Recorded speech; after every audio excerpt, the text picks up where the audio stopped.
Okay, this is actually changing the oil right here. We're under the car. We got the jack settled nicely under there. You really should use jack stands, but I'm lazy right now. This right here is the oil drain right here. So if you could see, if I could back up a little, you can see a little more. I did just drain the oil, so I'm not going to need to do that. Right up there, if you can see that right there, right, this thing right here, that is where the fuel filter goes. So you got the drain and the fuel filter. It's not that hard. So you just drain them both, take the fuel filter off, and you're ready to go with the new stuff. All right, what you want to do with the new filter, you put the new filter on the ground like this.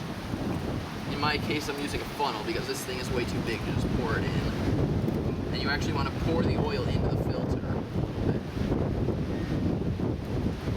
Just until, you don't want to overflow the filter, but you want to pour it in there, so just watch for a little.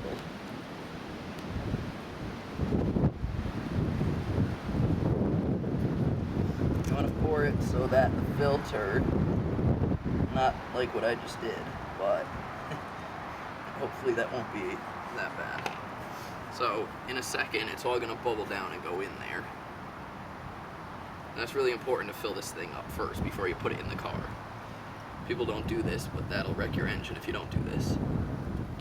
So the next thing you want to do is take your finger and dab the oil, and then go like this around the gasket of the filter.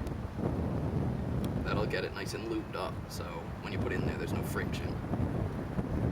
So you're not supposed to have the oil like how it's like how I have it right now. You're supposed to get it in the hole there, but it just spilled over a little, but that's fine. All right, you can end it.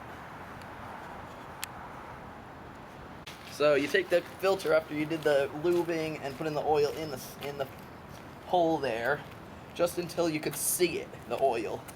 And you just go ahead and put it back where the oil filter goes. You can shut it off. You can shut it off. They can't. All right, you can do it now. Okay, Mr. Gizzard. You recording? Okay. Now, after you did all that, we're done under the car. We took the jack out. So that's all there is left to do is pour in the new oil, and make sure you check the manual so you know how much goes in the car. You don't want to overflow it, or you'll be screwed in the end. So this car takes 3.1 quarts, so all you do is pour it into here. Cameraman, look at the car, not me. You pour it in the valve cover. You don't want to pour it into where you check the oil. A lot of people do that, and that's just stupid. And you don't want to pour transmission fluid in there. No. Make sure you pour oil in here. And that's it. And then you seal it off and you're done. And then what you usually want to do is turn on the car right after you change the oil, check it, make sure it's good, and full. And then if it's not, you add a little more, you do whatever you need to do, and then that's it.